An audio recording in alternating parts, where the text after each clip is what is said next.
بسم اللہ الرحمن الرحیم پڑھنے اللہم صلی علی سیدنا محمد وعلی آل سیدنا ومولانا محمد ادرکنا یا رسول اللہ صلی اللہ علیہ وسلم۔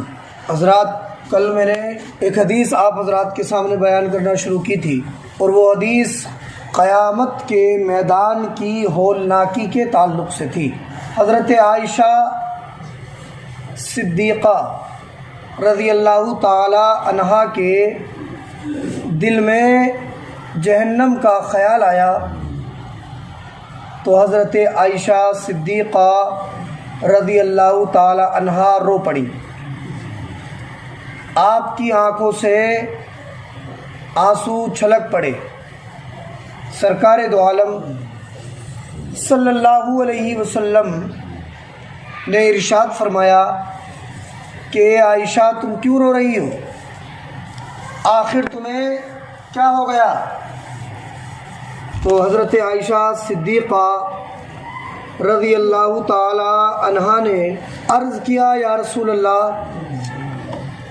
میرے دل میں دوزخ کا خیال آ گیا، دوزخ کے عذاب کا خیال آ گیا، دوزخ کے شعلوں کا خیال آ گیا، دوزخ کی آگ کا خیال آ گیا۔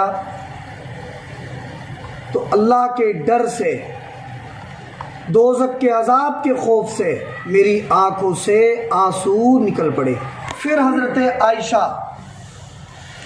صدیقہ رضی اللہ تعالی عنہا نے حضور انور صلی اللہ تعالی علیہ وسلم سے عرض کیا، حل تذکرون اہلیکم یوم القیامہ، اے مردوں، کیا تم قیامت کے دن اپنے گھر والوں کو یاد رکھو گے؟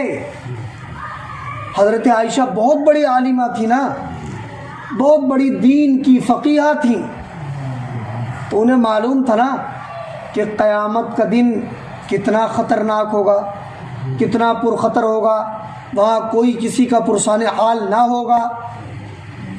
ایک حدیث پاک، یہ تو بات چلی رہی ہے، اس سے علاوہ ایک اور آپ کو بتاتا ہوں۔ حضور پاک صلی اللہ تعالیٰ علیہ وسلم نے ارشاد فرمایا کہ جب لوگ قبروں سے اٹھیں گے اور میدان قیامت میں جائیں گے، اکٹھا ہوں گے، تو سب ننگے پیر ہوں گے، ننگے سر ہوں گے اور ننگے جسم ہوں گے۔ تو حضرت عائشہ صدیقہ رضی اللہ تعالیٰ عنہ نے عرض کیا، یا رسول اللہ، پھر تو ایک دوسرے کو دیکھ کے شرمائیں گے، جب کسی کے جسم پہ کپڑے نہ ہوں گے تو ایک دوسرے کو دیکھ کے شرم آئے گی۔ تو مصطفیٰ جان رحمت صلی اللہ علیہ وسلم نے ارشاد فرمایا کہ عائشہ، وہاں کسی کو فرصت کہاں ہوگی کہ وہ دوسرے کو دیکھ سکے۔ آپ دنیا میں دیکھتے ہیں، ایک پریکٹیکلی بات آپ کو بتا رہا ہوں، جب آدمی بہت زیادہ ٹینسڈ ہوتا ہے، بہت زیادہ ٹینشن میں ہو، بہت زیادہ اسے غم ہو، تو اسے اپنے پاس کی چیز بھی نظر آتی ہے کہ نہیں آتی؟ نہیں آتی۔ دسیوں لوگ بیٹھے ہوں سامنے، آنکھیں کھلی ہوں، مگر وہ انہیں نہیں دیکھ پاتا ہے۔ تو جب دنیا کی ٹینشن کا یہ عالم ہے، تو میدان محشر کی ٹینشن، میدان محشر کا غم کتنا خطرناک ہوگا، ہے نا؟ وہاں کوئی کسی کی طرف نہیں دیکھے گا، وہاں تو ہر کسی کو بس اپنی پڑی ہوگی کہ کسی طرح سے مجھے جہنم کی آگ سے آزادی مل جائے۔ تو حضرت عائشہ نے عرض کیا کہ اللہ کے رسول، کیا تم مرد قیامت کے دن اپنے گھر والوں کو یاد رکھو گے؟ تو سنیے سرکار نے کیا جواب دیا، اور اندازہ کیجئے کہ قیامت کا میدان کتنا خطرناک ہوگا۔ اعلیٰ حضرت کا ایک مصرع ہے، راہ پرخار ہے کیا ہونا ہے، راہ پرخار ہے کیا ہونا ہے، پاؤں افگار ہے کیا ہونا ہے۔ راہ پرخار کا مطلب راستہ بڑا خطرناک ہے۔ اولن تو پل صراط کتنا خطرناک ہے. حدیث پاک میں ہے بال سے زیادہ باریک ہے اور تلوار سے زیادہ تیز ہے. تو عرض کیا حضرت عائشہ نے کہ تم مرد قیامت کے دن اپنے گھر والوں کو یاد رکھو گے؟ کیا ہم تمہیں وہاں یاد آئیں گے؟ تو یہ قیامت تک کے مردوں کے لیے ہے. کیا کوئی شوہر اپنی بیوی کو یا بیوی اپنے شوہر کو یاد رکھے گی یا نہیں رکھے گی؟ تو جواب سنیں اور اندازہ لگائیں کہ کتنا خطرناک منظر ہوگا. ایک اور حدیث ہے کہ سورج جو ہے سورج سوا نیزے پہ ہوگا، یعنی اتنا قریب آ جائے گا سورج جتنا کہ سوا نیزہ ہوتا ہے. اور زمین جو ہوگی وہاں کی وہ ایسے ہو جائے گی جیسے کہ تانبے کی. آج یہ لاکھوں اربوں کھربوں کروڑوں میل دور ہے، تو ابھی 1 مہینے کے بعد آپ دیکھنا کہ ہم 5 منٹ دھوپ میں کھڑے نہیں ہو پائیں گے. آپ اپنے گھر سے مسجد تک آئیں گے تو آپ کا جسم پسینے میں شرابور ہو جائے گا.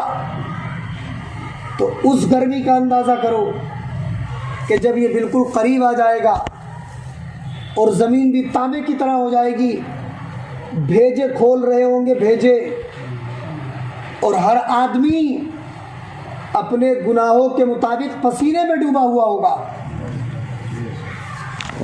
اور وہاں یہاں تو ہم تم گناہ کر رہے ہیں تو چھپ ہمارے گناہ کا کسی کو پتہ نہیں ہے، لیکن وہاں جس کے جتنے گناہ ہوں گے اتنے ہی پسینے میں ڈوبا ہوا ہوگا. تو دوسرے لوگ دیکھ کے اندازہ لگا لیں گے کہ یہ کتنا بڑا گناہ گار ہے. سب پول کھل جائے گی وہاں کوئی نہیں بچے گا. اگر کسی مولوی نے گناہ کیا ہوگا تو وہ بھی پھنسا ہوا ہوگا، کسی حاجی جی نے گناہ کیا ہوگا تو وہ بھی پھنسے ہوئے ہوں گے ہیں، کسی دکاندار صاحب نے گناہ کیا ہوگا وہ بھی پھنسے پڑے ہوں گے. وہاں تو ہر کسی کی پول کھل کے سامنے آ جائے گی. اس لیے ہمیں اس دن کی تیاری کرنا ہے، اس دن سے ڈرنا ہے ہمیں، اور نیک اعمال کرنا ہے اس دن کے لیے. اعلیٰ حضرت کا ایک شعر ہے نا، خوب مفہوم یہ ہے کہ خوب چھپ کے کیے اس کے گناہ وہ خبردار ہے کیا ہونا ہے نا. اللہ پاک کو تو ہر چیز کی خبر ہے، اور ایسا نہیں ہے کہ کسی سے باز پرس نہ ہو، ہر کسی سے پوچھا جائے گا. ایک حدیث آپ کو سناتا ہوں، اور اکثر لوگ اس میں پھنسے ہوئے ہوں گے. ترمذی شریف میں نے یہ حدیث پڑھی ہے کہ کعبے کی طرف، کدھر؟ کعبے کی طرف منہ کر کے تھوکنا یہ بھی جائز نہیں ہے. ادھر یہ سمت کعبہ کی تعظیم ضروری ہے ہمارے لیے، سمجھ رہے ہیں آپ؟ اس کا نقصان کیا ہوگا؟ تو اللہ کے نبی صلی اللہ علیہ وسلم نے ارشاد فرمایا، جو کعبے کی طرف منہ کر کے تھوکتا ہے تو قیامت کے دن وہ اس حال میں آئے گا کہ اس کا وہ تھوک جو اس نے کعبے کی طرف تھوکا تھا وہ تھوک اس کی پیشانی پہ لگا ہوا ہوگا، دونوں آنکھوں کے بیچ میں یہاں رکھا ہوگا تھوک، جو کعبے کی طرف منہ کر کے تھوکا ہے. آدمی خیال ہی نہیں کرتا. اچھا خیال کرتا اس لیے نہیں کہ اسے پتہ نہیں ہے نا، دین کا علم نہیں ہے، پتہ نہیں ہے. ادھر کوئی چل رہے تو ادھر کوئی منہ کر کے سیدھے تھوک دیا، ریٹ نکال دی، ادھر کوئی کھاکار تھوک دی. لیکن ذرا سوچو اس کا نقصان کتنا بڑا ہے. جیسے کعبے کی تعظیم ضروری ہے، کعبے کی جہت اور سمت کی تعظیم بھی ضروری ہے. ادھر کو پیر کرنا جائز نہیں ہے. اور میں نے ابھی بتا دیا کہ تھوکنا کتنا بڑا، تھوکنے کا کتنا بڑا نقصان ہے ادھر کو، کہ قیامت کے میدان میں وہ آدمی جس نے کعبے کی طرف منہ کر کے تھوکا ہوگا وہ اس حال میں آئے گا کہ اس کا تھوک اس کے متھے پہ لگا ہوا ہوگا. اس لیے یہ حدیث تو میں سمجھتا ہوں سب کو یاد ہی ہو گئی ہوگی. ہم خود بھی اس سے بچیں اور اپنے دوست یار اپنی بیوی بچوں کو بھی یہ بات بتائیں. بڑے آرام سے لوگ کعبے کی طرف پیر کر کے پھیلا کے بیٹھ جاتے ہیں. ناجائز ہے کعبے کی طرف پیر کر کے بیٹھنا. اگر ادھر کو پیر بھی ہے تو سمیٹ کے بیٹھے. یہ نہیں کہ اس طریقے سے پورے جو ہے پھیلا کے بیٹھ جائے. اب میں نے تھوکنا بتا دیا, پیر کرنا بتا دیا, ٹھیک ہے. لیٹرین اور پیشاب کرنا حرام ہے, کعبے کی طرف منہ کر کے یا کمر کر کے. کمر کر کے بھی لیٹرین پیشاب کرنا جائز نہیں ہے. کچھ لوگوں کے یہاں ایسے لیٹرین بنی ہوئی ہوتی ہے, تو اگر ادھر کو منہ ہو تب بھی جائز نہیں, ادھر کو کمر ہو تب بھی جائز نہیں.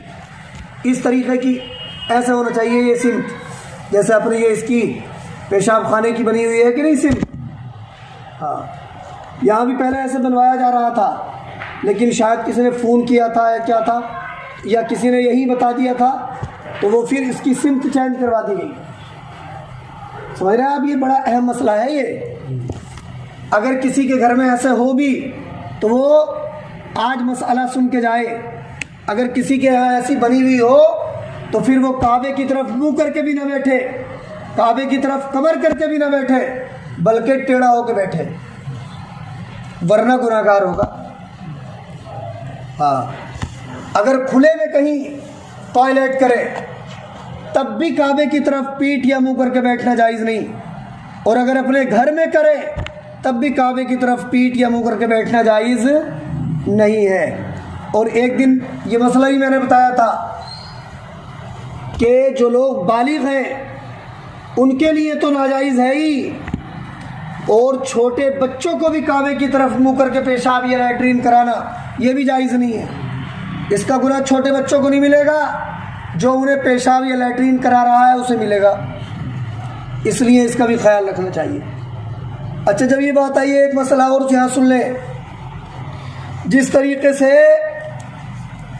بڑے آدمی کا پیشاب ناپاک ہے, ایسے ہی چھوٹے بچے کا پیشاب بھی ناپاک ہے.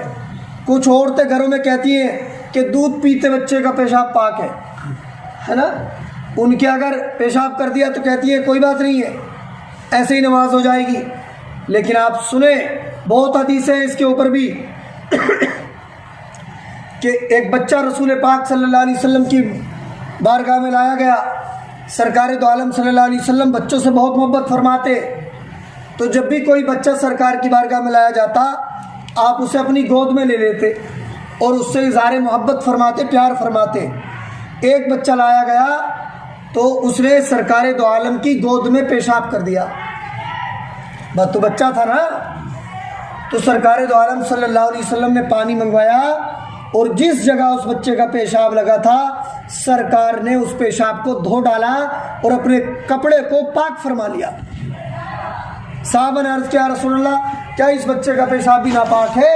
تو سرکار دو عالم نے ارشاد فرمایا کہ ہاں اس کا پیشاب بھی ناپاک ہے. ترمذی شریف میں پورا ایک باب ہی ہے بچوں کے پیشاب کرنے کے تعلق سے. تو یہ غلط فہمی بھی ذہن سے نکال دینا چاہیے انسان کو کہ بچے کا پیشاب پاک ہوتا ہے. چاہے دودھ پیتا بچہ ہو, روٹی کھاتا بچہ ہو, ہر بچے کا پیشاب کیا ہے, ناپاک ہے. اگر کپڑے پہ لگ جائے تو اسے دھونا ہی پڑے گا. اور ایک مسئلہ اور سنیں, آج کل میں نے بتایا نا غیر مقلدیت یہاں رودرپور میں بھی پھیل رہی ہے, گوٹیا میں ہی.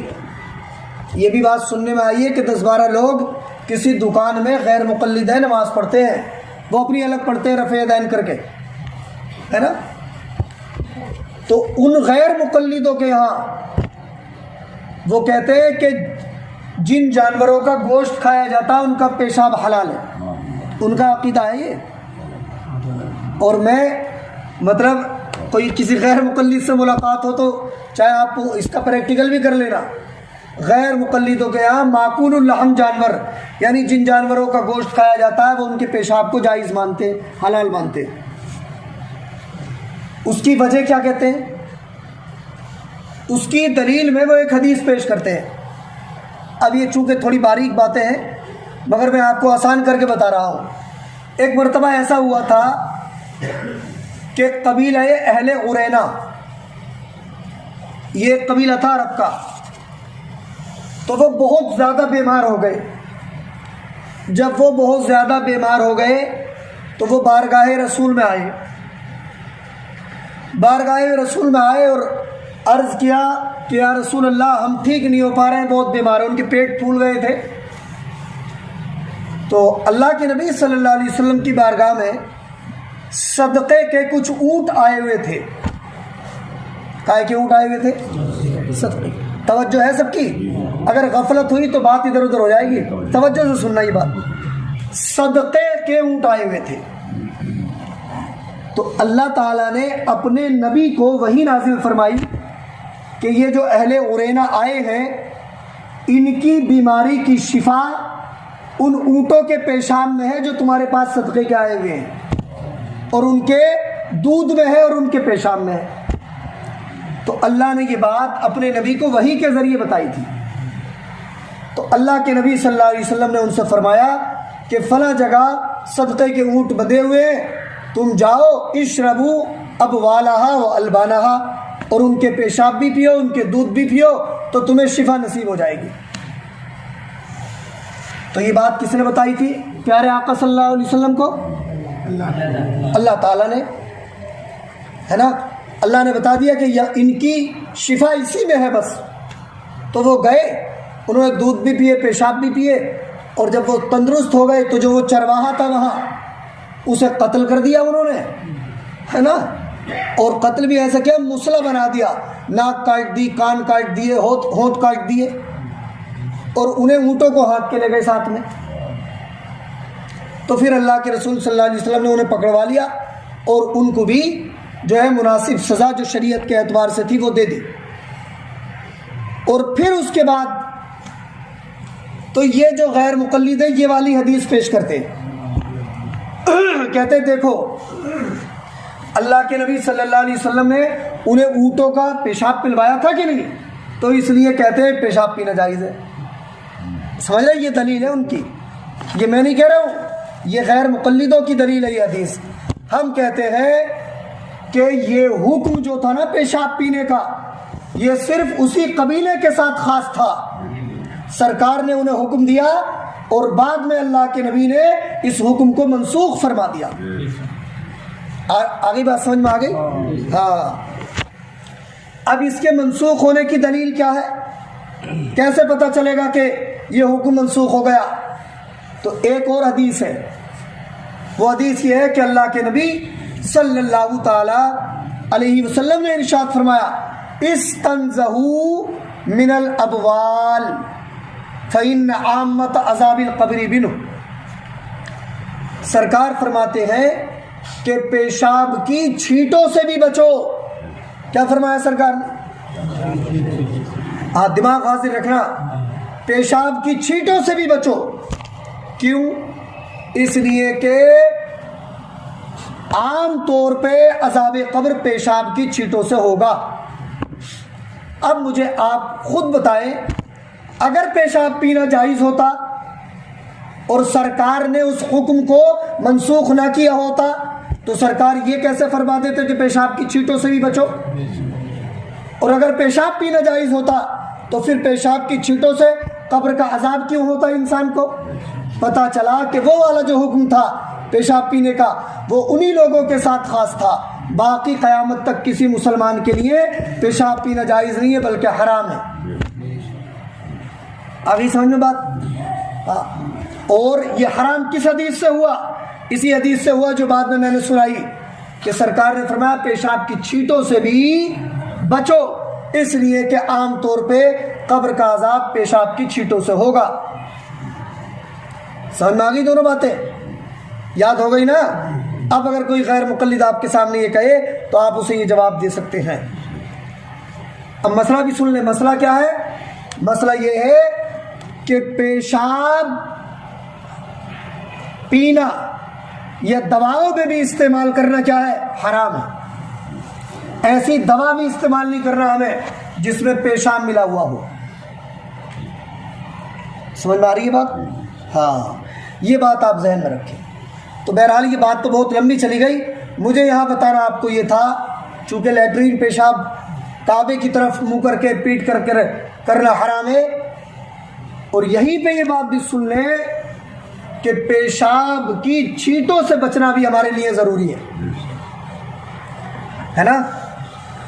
لوگ آتے جلدی جلدی انہوں نے پاجامہ کھولا یا اور ایک دم جا کے بیٹھے، اور انہیں یہ شعور ہی نہیں ہے کہ یہ پیشاب کی چھینٹیں میرے کپڑوں پہ آ رہی ہیں، میرے منہ پہ آ رہی ہیں، میرے پیروں پہ آ رہی ہیں۔ ادھر کو منہ کر کے بیٹھ جاؤ، یہ ادھر کو پیٹ ہو جائے تب بھی صحیح ہے، اور ادھر کو منہ کر کے بیٹھو ادھر کو پیٹ ہو جائے تب بھی صحیح ہے۔ تو لوگ بہت غفلت پہ رہتے ہیں ان چیزوں سے، اور کچھ تو ایسے ہوتے ہیں کہ اب میں کہنا نہیں چاہ رہا ہوں چونکہ یہ بات ریکارڈ ہو رہی ہے، آپ خود سمجھ سکتے ہیں کہ مطلب انہیں ان کے پیروں پہ آ جائے، ان کے منہ پہ آ جائے، داڑھی پہ آ جائے، کوئی انہیں خیال نہیں ہے۔ بڑی سخت وعید ہے اس کے لیے بھی حدیث میں، اللہ کے پیارے نبی صلی اللہ علیہ وسلم کی ایک حدیث ہے کہ سرکار دو قبروں کے پاس سے گزرے تو مصطفیٰ جان رحمت نے دیکھا کہ دونوں قبر والوں پہ عذاب ہو رہا تھا۔ سرکار نے ارشاد فرمایا کہ ان دونوں قبر والوں پہ عذاب ہو رہا ہے، اور ان پہ عذاب کوئی بہت بڑی بات کی بنیاد پہ نہیں ہو رہا ہے، ان میں سے ایک پہ عذاب اس لیے ہو رہا ہے کہ یہ پیشاب کی چھینٹوں سے نہیں بچتا تھا، اور دوسرے پہ عذاب اس لیے ہو رہا ہے کہ یہ دوسرے مسلمانوں کی چغل خوری کیا کرتا تھا۔ پھر سرکار دو عالم نے کھجور کی ٹہنی منگوائی اور اسے بیچ سے چیرا، چیرنے کے بعد ایک ٹہنی ایک قبر پہ گاڑ دی، دوسری ٹہنی دوسری قبر پہ گاڑ دی۔ صحابہ نے عرض کیا یا رسول اللہ ایسا کیوں کیا؟ تو مصطفیٰ جان رحمت صلی اللہ علیہ وسلم نے فرمایا جب تک یہ تر رہے گی، اللہ کی پاکی بولے گی، تو امید ہے کہ اللہ ان کے عذاب میں تخفیف فرما دے گا۔ اسی حدیث سے قبروں پہ پھول ڈالنے کا ثبوت ملتا ہے نا۔ تو یہ بہت سارے اہم مسائل میں نے آج بیان کر دیے، باقی جو یہ حدیث رہ گئی ہے پرسوں انشاءاللہ العزیز اس حدیث کو میں پورا کروں گا۔ اللہ مجھے بھی ان باتوں پہ عمل کی توفیق عطا فرمائے، آپ کو بھی عمل کی توفیق عطا فرمائے۔ بسم اللہ الرحمن الرحیم، اللہم صلی علی سیدنا محمد وعلی آل سیدنا و مولانا محمد، ادرکنا یا رسول اللہ صلی اللہ تعالیٰ علیہ وسلم۔ پروردگار دو عالم تیری دی توفیق سے یہ درس حدیث ہوا، اس میں اگر کوئی بھی غلطی ہو گئی اللہ معاف فرما، یا اللہ ہم سب کو نیک اعمال کی توفیق عطا فرما، یا اللہ ہمیں حرام کاموں سے حرام چیزوں سے بچنے کی توفیق عطا فرما، یا اللہ ہم سب کو نیک اعمال کی توفیق عطا فرما، ہم سب کے گھروں میں خیر و برکات کا نزول فرما، ہم سب کے جائز اراد و مرادوں کو پورا فرما، یا اللہ ہمارے مردوں کی بخشش فرما، ہم سب کی بھی ہماری موت آنے سے پہلے بخشش فرما۔ وصلی اللہ تعالی علی خیر خلقی محمد و آلہ و صحبہ اجمعین برحمتک یا رب۔